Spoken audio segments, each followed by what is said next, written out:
ओम शांति। प्यारी रूहानी भाई बहनों, आज 6 मार्च 2026 के हम बाबा के अनमोल मधुर महावाक्य सुनेंगे। हमारी इस गहरी रूहानी चर्चा में, इस रूहानी सफर में आप सभी का हृदय से स्वागत है।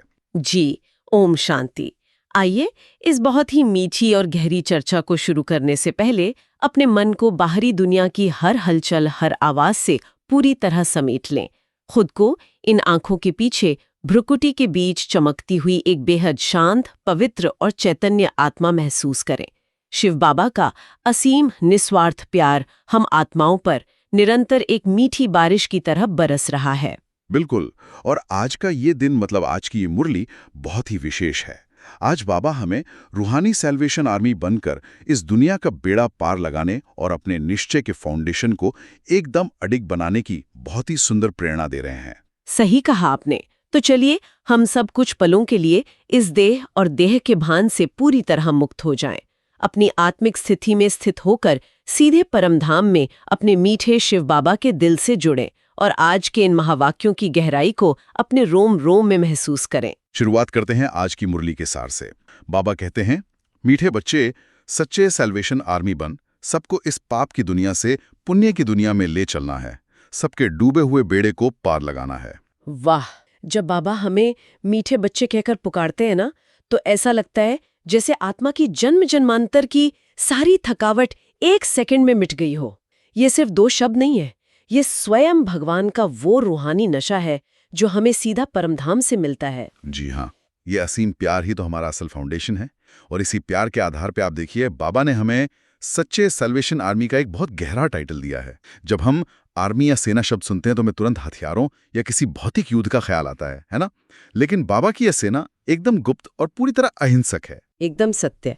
यही तो इस टाइटल की सबसे बड़ी सुंदरता है। ये बाहर की दुनिया की कोई लौकिक सेना नहीं है। ये हम रूहानी बच्चों की एक ऐसी सेना है जिसका काम विनाश करना नहीं, बल्कि डूबतों को बचाना है। हमारी बहुत बड़ी जिम्मेदारी है कि इस पाप की दुनिया से, इन दुखों से आत्माओं को निकालकर पुण्य की दुनिया यानी सतयुग की ओर ले जाना। ये बहुत बड़ा कार्य है जो स्वयं सर्वशक्तिमान भगवान हमारे द्वारा करा रहे हैं। जरा सोचिए, जब हम अपने रोजमर्रा के जीवन में होते हैं, चाहे हम ऑफिस में काम कर रहे हों या परिवार के साथ घर पर हों, अगर हम निरंतर इस स्वचिंतन में रहें कि मैं लोगों का डूबा हुआ बेड़ा पार लगाने के निमित्त हूं, तो हमारा हर कर्म, हमारा हर बोल कितना श्रेष्ठ हो जाएगा। बिल्कुल, ये एक भाव हमारी हर इंटरैक्शन को पूरी तरह बदल सकता है। हम सिर्फ अपने काम या अपनी छोटी मोटी उलझनों तक सीमित नहीं रहेंगे। जब कोई हमारे सामने बहुत गुस्से में या गहरे दुख में आता है, तो हम उसे पलटकर प्रतिक्रिया देने के बजाय ये सोचेंगे कि ये बेचारी आत्मा दुख के सागर में डूब रही है और मुझे अपनी शांति की शक्ति से इसे सैल्वेज करना है, इसे बचाना है। जी, आइए हम सब खुद से ये गहराई से पूछें, क्या मेरी आत्मिक स्थिति इतनी शक्तिशाली है कि मैं औरों के दुखों को हर सकूं? क्या मैं सचमुच बाबा की इस रूहानी सेना का एक जागृत और सच्चा सिपाही हूं? इस गहराई को अपने अंदर महसूस करते हुए अब आगे बढ़ते हैं आज के प्रश्न की ओर। आज बाबा पूछते हैं, कौन सा निश्चय हर एक बच्चे की बुद्धि में नंबरवार बैठता है? एक पल के लिए रुकते हैं। जवाब सुनने से पहले हम सब अपनी खुद की चेकिंग करें। हमारा अपना निश्चय, हमारा बाबा पर फेथ कैसा है? जब जिंदगी में कोई बड़ी चुनौती अचानक सामने आती है, तो क्या वो निश्चय हिलने लगता है या अचल रहता है? जी, इस पर बाबा बहुत ही स्पष्ट उत्तर देते हैं। बाबा उत्तर देते हैं, पतित पावन हमारा मोस्ट बिलवेड बाबा हमें स्वर्ग का वर्षा दे रहा है। ये निश्चय हर एक की बुद्धि में नंबरवार बैठता है। अगर पूरा निश्चय किसी को हो भी जाए तो माया सामने खड़ी है। बाप को भूल जाते हैं, फेल हो पड़ते हैं। जिन्हें निश्चय बैठ जाता है वो पावन बनने के पुरुषार्थ में लग जाते हैं। बुद्धि में रहता है, अब तो घर जाना है। इस उत्तर में बाबा ने मानव मन की सबसे बड़ी कमजोरी और सबसे बड़ी ताकत दोनों को एक साथ हमारे सामने रख दिया है। निश्चय नंबरवार इसलिए होता है क्योंकि हर आत्मा का पूर्व जन्मों का हिसाब किताब और वर्तमान पुरुषार्थ बिल्कुल अलग अलग है। सही बात है। और आप माया का खेल देखिए। हमें लगता है कि हमें भगवान मिल गया, अब सब कुछ एकदम ठीक रहेगा। लेकिन जैसे ही हम किसी लौकिक समस्या में या रिश्तों की उलझन में फंसते हैं, माया देह भान के रूप में बहुत जोर से वार करती है और हमारी बुद्धि में, हमारे ज्ञान में संशय पैदा कर देती है। बिल्कुल, माया बहुत चालाक है। वो सीधे भगवान पर शक नहीं कराती, वो हमारी खुद की स्थिति पर, हमारी योग्यताओं पर शक कराती है। हम सोचने लगते हैं कि क्या मैं सचमुच स्वर्ग का वर्षा पाने लायक हूं? और बस इसी उधेड़बुन में हम बाबा की उस मीठी याद से कोसों दूर हो जाते हैं। जी हाँ, इसीलिए बाबा ने बहुत स्पष्ट कहा कि जिन्हें सच्चा निश्चय बैठ जाता है वे सिर्फ ज्ञान की बातों में नहीं उलझते, वे पावन बनने के पुरुषार्थ में दिल जान से लग जाते हैं। उनकी एक ही निशानी होती है, उनके अंदर ये भाव निरंतर चलता रहता है कि अब तो घर जाना है। अब तो घर जाना है, ये सिर्फ एक विचार मात्र नहीं है, ये एक बहुत ऊंची स्थिति है। जब हम एक लंबी यात्रा के बाद अपने घर लौट रहे होते हैं तो रास्ते की छोटी मोटी रुकावटों से, ट्रैफिक से हम परेशान नहीं होते। इसे हमें अपने रोजमर्रा के पुरुषार्थ में लाना है। ट्रैफिक जैम हो, ऑफिस की राजनीति हो या कोई पारिवारिक मतभेद, अंदर ये स्विच हमेशा ऑन रहे कि ये सिर्फ एक नाटक का दृश्य है, मेरी मंजिल तो मेरा परम धाम है। यही अडिग निश्चय हमें माया के हर वार से सुरक्षित रखता है। अब हम चलते हैं आज की मुख्य शिक्षाओं की ओर, जो महावाक्य बाबा ने आज विस्तार से समझाए हैं। पहली शिक्षा में बाबा अमृत वेले के महत्व और हमारी योग योगेश्वर स्थिति की बात करते हैं। बाबा कहते हैं, बच्चे ये तो जानते हैं कि सतयुग में सदैव good morning, good day, good everything, good night, सब गुड ही गुड है। यहाँ तो नो गुड मॉर्निंग है, न गुड नाइट है, सबसे बुरी है नाइट। तो सबसे अच्छा क्या है? सवेरा, जिसको अमृत वेला कहा जाता है। तुम्हारा हर समय गुड ही गुड है। बच्चे जानते हैं कि इस समय हम योग योगेश्वर और योग योगेश्वरियां हैं। कलयुग की नाइट और अमृत वेले के सवेरे का ये कॉन्ट्रास्ट, ये अंतर कितना स्पष्ट और गहरा है। बाहर की दुनिया अभी घोर अज्ञान की रात में सोई हुई है, जहां हर पल कोई ना कोई दुख, कोई ना कोई चिंता आत्माओं को सता रही है। लेकिन बाबा ने हमें अमृत वेले का वो वरदानी समय दिया है जो हम ब्राह्मणों के लिए एक नया सवेरा लेकर आता है। जी, सुबह 4 बजे की वो गहरी शांति, वो सिर्फ बाहर का सन्नाटा नहीं है, वो एक ऐसा जादुई समय है जब पूरे ब्रह्मांड की ऊर्जा सबसे शांत और पवित्र होती है और हम सीधे उस निराकार बाप से परम धाम में कनेक्ट कर सकते हैं। बाबा हमें राजयोग सिखाकर योग योगेश्वर बनाते हैं, मतलब वो आत्मा जो अपने मन और अपनी सभी कर्मेंद्रियों की पूरी तरह से मालिक है। बिल्कुल, और अगर हम इसे अपने वास्तविक जीवन में उतारने की बात करें तो आप महसूस करेंगे कि जिस दिन हमारा अमृत वेला बहुत शक्तिशाली होता है, उस दिन ऑफिस का सबसे मुश्किल बॉस या घर का सबसे तनावपूर्ण माहौल भी हमें अंदर से विचलित नहीं कर पाता। वो सुबह की शांति हमारे चारों ओर एक रक्षक कवच बन जाती है सारा दिन। सही कहा। और इसके विपरीत जिस दिन हम अपना अमृत वेला मिस करते हैं या बस आलस्य में ऊँघते हुए बिता देते हैं, उस दिन छोटी छोटी बातें भी हमें बहुत चिड़चिड़ा बना देती हैं। हमारी सहन शक्ति कम हो जाती है। इसीलिए बाबा कहते हैं कि तुम्हारे लिए हर समय गुड ही गुड तभी होगा जब तुम अमृत वेले की इस रूहानी शक्ति को रोज धारण करोगे। तो आइए हम सब खुद से ये स्वचिंतन का प्रश्न पूछें, क्या मेरा अमृत वेला मुझे योग योगेश्वर स्थिति का सच्चा अनुभव कराता है? क्या मैं हर सुबह उठकर सबसे पहले बिना किसी और विचार के बाबा के उस अथाह प्यार और उनकी शक्तियों को अपने अंदर भरती हूँ? बहुत ही सुंदर चेकिंग है ये। अब दूसरी मुख्य शिक्षा में बाबा हमारे संघ की, यानी हमारी कंपनी की बात गहराई से समझाते हैं। बाबा कहते हैं, अभी तुम्हारा सत बाप के साथ संग है और सबका असत्य के साथ संग कहा जाता है। गाया भी जाता है, सत्संग तारे जिस्मानी संग बोरे। बाप कहते हैं, आत्मा अभिमानी देही अभिमानी बनो। हम बाहर की दुनिया में देखते हैं कि लोग पल भर की शांति पाने के लिए कितने अलग अलग सत्संगों में जाते हैं, कितनी जगह भटकते हैं। लेकिन बाबा यहाँ एकदम स्पष्ट करते हैं कि सच्चा सत्संग सिर्फ एक सत के साथ है। सत यानी वो एक शिव बाबा जो सदा सत्य है, जो अविनाशी है। बाकी इस पुरानी दुनिया का जो भी संग है, व्यक्तियों का या वैभवों का, वो सब असत्य है, क्योंकि वो हर पल बदलने वाला है। जी, और ये जो कहावत है कि जिस्मानी संग बोरे, इसका मतलब बहुत ही गहरा है। बोरे यानी जो हमें डुबो दे। कई बार हम सोचते हैं कि हम अपने दोस्तों के साथ बस थोड़ी देर गपशप ही तो कर रहे हैं या सोशल मीडिया पर दुनिया की खबरें देख रहे हैं, इसमें क्या हर्ज है। लेकिन सच तो ये है कि ये जिस्मानी संग धीरे धीरे हमारी रूहानी एनर्जी को बहुत भारी कर देता है। बिल्कुल वैसे जैसे किसी ने तैरते हुए इंसान के गले में एक भारी पत्थर बांध दिया हो। ये बात दिल को बहुत गहराई से छूती है। जब हम किसी के रूप, रंग, उसके पद या उसके देह अभिमान से जरा सा भी प्रभावित होते हैं तो हमारी अपनी आत्मिक स्थिति खिसक जाती है, हम नीचे आ जाते हैं। इसीलिए बाबा आत्म अभिमानी देही अभिमानी बनने की बात मुरली में बार बार दोहराते हैं। सिर्फ एक परमात्मा और अपनी आत्मा का संग ही हमें हल्का रख सकता है। खुद को एक चमकती हुई आत्मा समझते हैं तो सामने वाले की देह नहीं बल्कि उसकी भी आत्मा ही दिखाई देती है। फिर उसका गुस्सा, उसकी कड़वाहट या उसका अहंकार हमें डुबो नहीं सकता, क्योंकि हम देह के स्तर पर हैं ही नहीं। तो अपना एक गहरा स्व चिंतन करें। सारे दिन में मेरा संग ज्यादातर किसके साथ रहता है? क्या मैं सचमुच सत के संग में रहकर सारा दिन हल्की रहती हूँ, या व्यर्थ की बातों, गॉसिप और असत्य के प्रभाव में अपना कीमती ब्रह्मण समय गंवा रही हूँ? जी, इस चेकिंग के बाद तीसरी शिक्षा की ओर बढ़ते हैं, जो बहुत ही मीठी है। ये हमारे ईश्वरीय संबंधों और हमारी प्राप्तियों पर आधारित है। बाबा कहते हैं, डाढ़े से वर्षा मिलता है, 21 पीढ़ी अर्थात स्वर्ग की राजाई। कमाई कितनी बड़ी है? ये है सच्ची कमाई, सच्चे बाप द्वारा। बाप भी है, शिक्षक भी है, सद्गुरु भी है। एक ही निराकार शिव बाबा में इन तीन मुख्य संबंधों पिता, शिक्षक और सद्गुरु का रोज अनुभव करना हमारे इस ब्राह्मण जीवन की सबसे बड़ी और अनोखी सुंदरता है।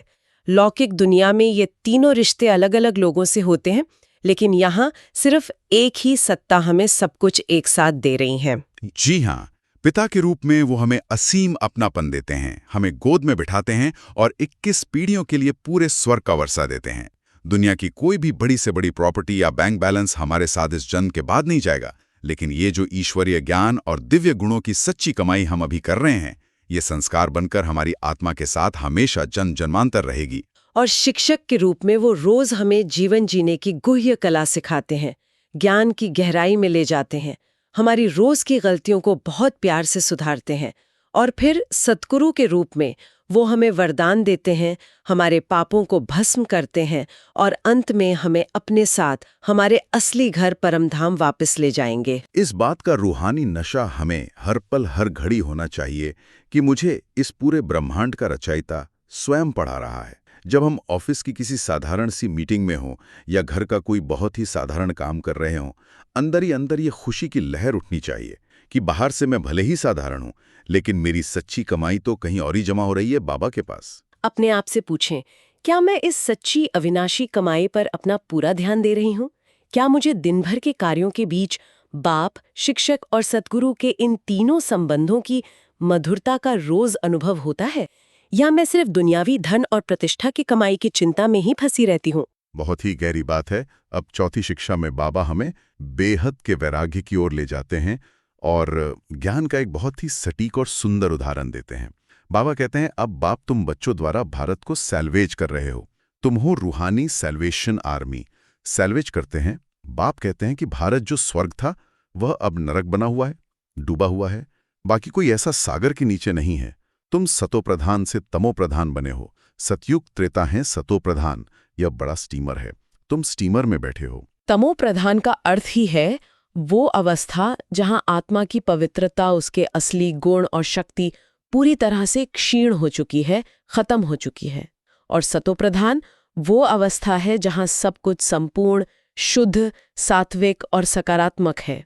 इस पुराने तमोप्रधान संसार से बेहद का वैराग्य, यही तो हमारे रोज के पुरुषार्थ की सबसे मुख्य चाबी है। बिल्कुल, और हमें ये समझना होगा कि दुनिया के सन्यासियों का वैराग्य हद का होता है।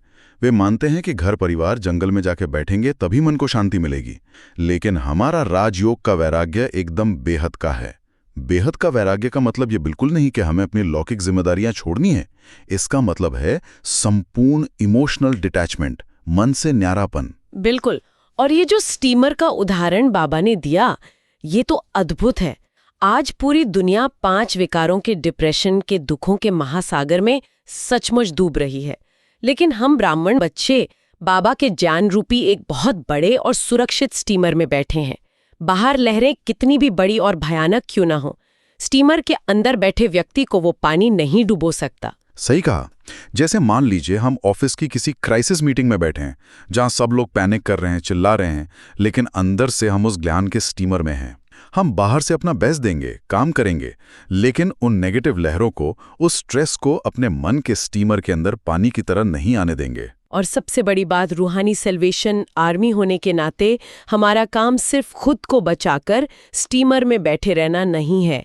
हमारा असली काम है ज्ञान और योग की रस्सी फेंककर अपनी शांति के प्रकंपनों से उन डूबती हुई तड़पती हुई आत्माओं को भी बचाना, उन्हें किनारा दिखाना। तो चिंतन करें, क्या इस पुरानी दुनिया का, किसी व्यक्ति का या किसी भौतिक वैभव का आकर्षण मुझे वापस उस दुख के समुद्र में तो नहीं खींच रहा है? क्या मैं हर छोटी बड़ी परिस्थिति में खुद को बाबा के सुरक्षित स्टीमर में महसूस करता हूँ? बहुत ही सुंदर चेकिंग। अब 5वीं मुख्य शिक्षा में बाबा पांडव सेना का अर्थ स्पष्ट करते हैं और सच्ची अहिंसा की बहुत गहरी परिभाषा देते हैं। बाबा कहते हैं, पांडव सेना को समझाते हैं कि तुम पंडे हो, तुम रूहानी यात्रा सिखलाते हो, इसलिए पांडव सेना कहा जाता है। तुम आदि सनातन देवी देवता धर्म वाले अहिंसक हो। अहिंसा परमो धर्म। मुख्य बात है काम कटारी नहीं चलाना है। दुनिया में लोग किसी को शारीरिक चोट पहुंचाने को या गौहत्या को ही हिंसा मानते हैं, लेकिन बाबा यहाँ एक बहुत ही सूक्ष्म और गहरी बात बता रहे हैं। बाबा के अनुसार काम विकार सबसे बड़ी और सबसे भयानक हिंसा है, क्योंकि ये काम कटारी आत्मा को आदि, मध्य और अंत तीनों कालों में गहरा दुख देती है और उसकी सारी शक्ति चूस लेती है। जी, सच्ची अहिंसा का मतलब सिर्फ हाथ न उठाना या किसी को अपशब्द न कहना नहीं है।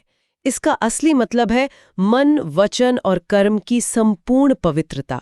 जब हम किसी के प्रति काम विकार या फिर क्रोध या सूक्ष्म ईर्ष्या का भाव भी रखते हैं, तो वो भी आत्मा के स्तर पर एक प्रकार की हिंसा ही है।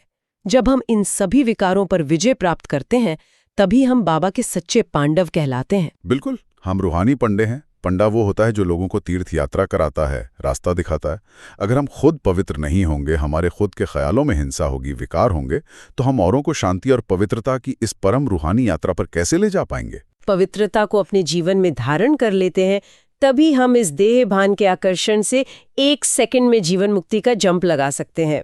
बाबा कहते हैं ना कि 84 जन्म सीढ़ी उतरने में 5000 वर्ष लगते हैं, लेकिन आत्मिक स्थिति में टिककर वापस घर जाने में सिर्फ 1 सेकंड लगता है। तो अपना गहरा स्वचिंतन करें। क्या मेरे मन, वचन, कर्म और यहाँ तक कि मेरे स्वप्न में भी संपूर्ण पवित्रता है? क्या मैं रोजमर्रा की भागदौड़ में किसी के प्रति सूक्ष्म क्रोध, नफरत या ईर्ष्या रखकर कोई मानसिक हिंसा तो नहीं कर रहा हूं? ये सचमुच बहुत ही मनन करने योग्य बातें हैं जो हमारे पुरुषार्थ को बदल सकती हैं। तो आइए, इतनी गहरी शिक्षाओं के बाद अब सुनते हैं आज की मुरली से धारणा के लिए मुख्य सार। पहली पॉइंट में बाबा कहते हैं, विद रिस्पेक्ट पास होने के लिए सजाओं से छूटने का पुरुषार्थ करना है। याद में रहने से ही स्कॉलरशिप लेने के अधिकारी बन सकेंगे। विद रिस्पेक्ट पास होने का यानी सम्मान के साथ पास होने का क्या अर्थ है? ये हमारी कर्मातीत अवस्था से जुड़ा हुआ है। एक ऐसी अवस्था है जहां पास्ट का कोई भी नेगेटिव कर्म, कोई पुराना संस्कार या पुरानी आदत हमें अंदर से जरा भी ट्रिगर ना करें। जब हम बिना धर्मराज की कोई भी सूक्ष्म सजा खाए अपनी संपूर्ण पावन स्थिति को प्राप्त करते हैं, तो उसे विद रिस्पेक्ट पास होना कहते हैं। जी, और इसका केवल एक ही सटीक उपाय बाबा ने हमें बताया है, निरंतर याद की यात्रा। जितना हम चलते फिरते उठते बैठते अपने हर कर्म में शिव बाबा की याद में रहेंगे, उतना ही वो याद की प्रचंड अग्नि हमारे जन्म जन्मांतर के विकर्मों को, हमारे पापों को भस्म करेगी। तभी हम सतयुग की बादशाही रूपी वो महान स्कॉलरशिप जीत सकेंगे। हमें अपने आप को बार बार चेक करना है कि दिन भर कंप्यूटर पर काम करते हुए, फाइलें देखते हुए या रसोई में खाना बनाते हुए क्या मेरी बुद्धि का तार, वो सूक्ष्म कनेक्शन बाबा से जुड़ा रहता है। धारणा की दूसरी पॉइंट में बाबा कहते हैं, सच्चा सच्चा पांडव बन, सबको रूहानी यात्रा करानी है, किसी भी प्रकार की हिंसा नहीं करनी है। ये बाबा का हम बच्चों को बहुत ही स्पष्ट निर्देश है। अपने बोल से, अपने व्यवहार से किसी भी आत्मा को जाने अनजाने में दुख ना देना। और जो आत्माएं इस दुनिया में भटकी हुई हैं, बहुत दुखी हैं, उन्हें अपने एकदम शांत और पवित्र वाइब्रेशन से बाबा के घर का, शांति का रास्ता दिखाना, यही एक सच्चे रूहानी पांडव का मुख्य कर्तव्य है। धारणा की इन मीठी बातों के बाद अब समय है शिव बाबा के मीठे वरदान का। आज का वरदान है, लाइट हाउस की स्थिति द्वारा पाप कर्मों को समाप्त करने वाले पुण्य आत्मा भव। बाबा कहते हैं, जहां लाइट होती है वहां कोई भी पाप का कर्म नहीं होता है। तो सदा लाइट हाउस स्थिति में रहने से माया कोई पाप कर्म नहीं करा सकती। सदा पुण्य आत्मा बन जाएंगे। पुण्यात्मा संकल्प में भी कोई पाप कर्म नहीं कर सकती। जहां पाप होता है वहां बाप की याद नहीं होती। तो दृढ़ संकल्प करो कि मैं पुण्यात्मा हूं, पाप मेरे सामने आ नहीं सकता। स्वप्न व संकल्प में भी पाप को आने न दो। लाइट हाउस स्थिति का ये आध्यात्मिक अर्थ बहुत ही शक्तिशाली और रक्षक है। जैसे समंदर के किनारे एक बहुत बड़ा लाइट हाउस अपनी शक्तिशाली रोशनी से गहरे अंधेरे को चीरते हुए समंदर में भटकते हुए जहाजों को किनारा दिखाता है, ठीक वैसे ही दुनिया के बीच हमारी स्थिति होनी चाहिए। जब हम ज्ञान की तेज रोशनी में होते हैं तो हमसे कोई पाप कर्म हो ही नहीं सकता। जी बिल्कुल, अंधकार और प्रकाश ये दोनों कभी एक साथ एक जगह नहीं रह सकते। जहां बाबा की प्योर याद है वहां माया या कोई भी पापकर्म एक सेकंड भी ठहर नहीं सकते। ये एक दृढ़ संकल्प कि मैं पुण्य आत्मा हूं हमारे लिए 24 घंटे एक रूहानी सुरक्षा कवच बन जाता है।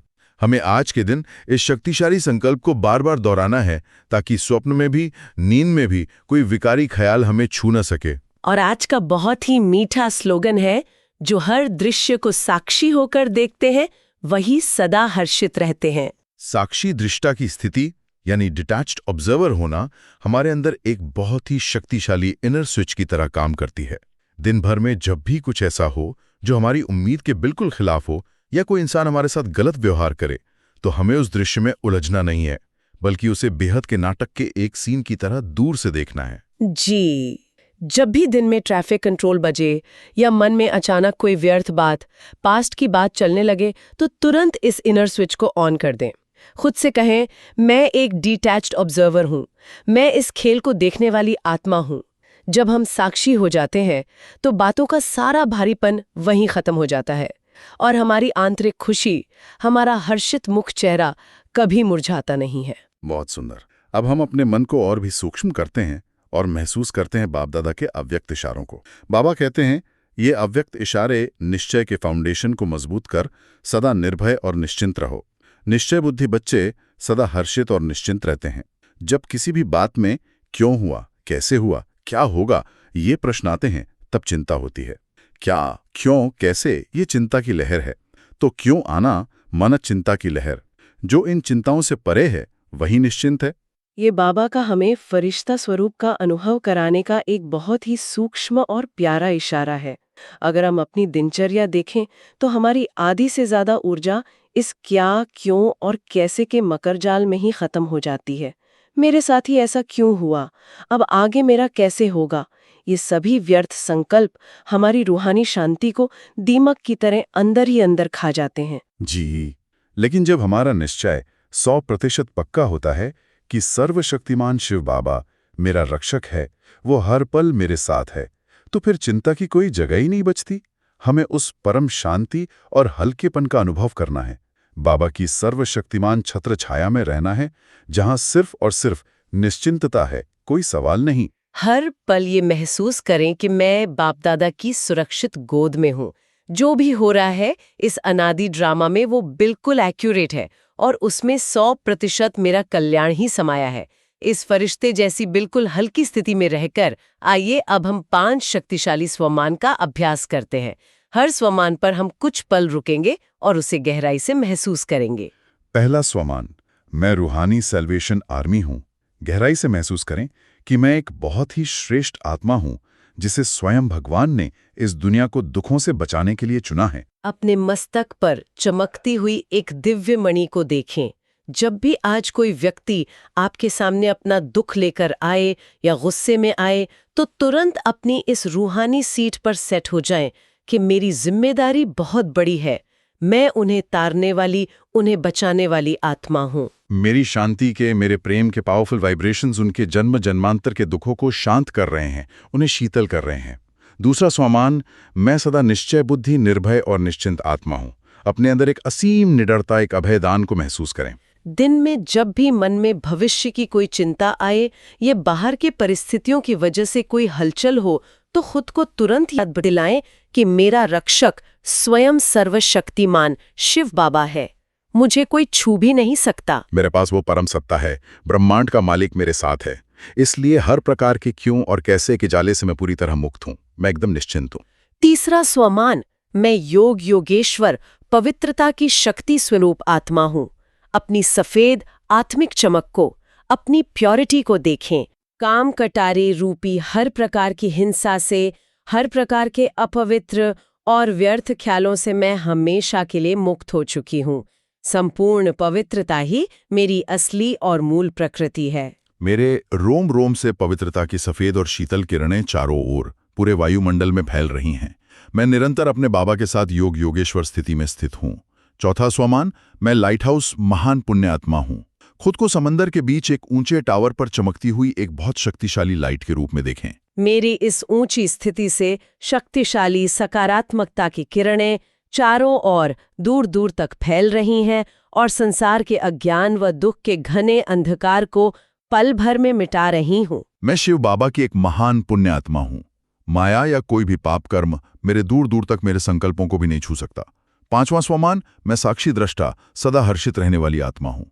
इस बेहद के नाटक को बहुत ही ऊपर से, वतन से एकदम डिटैच होकर देखें। इस ड्रामा का हर दृश्य बिल्कुल एक्यूरेट है, एकदम परफेक्ट है। बाहर परिस्थितियां चाहे जो भी हों, मेरी आंतरिक खुशी और मेरी हर्षित मुख स्थिति कभी जरा भी कम नहीं हो सकती। मैं पूरी तरह से अचल, अडोल और स्थिर हूँ। मैं साक्षी हूँ। आज की इस पूरी रूहानी चर्चा का सार बहुत ही गहरा और हमारे जीवन को बदलने वाला है।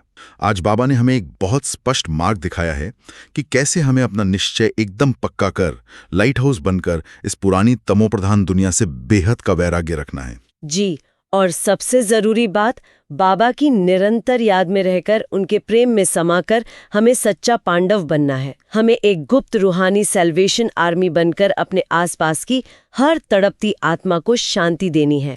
लेकिन हमें याद रखना होगा कि ये सब तभी संभव है जब हम अपनी देही अभिमानी और साक्षी स्थिति में निरंतर टिके रहेंगे। अच्छा, ओम शांति।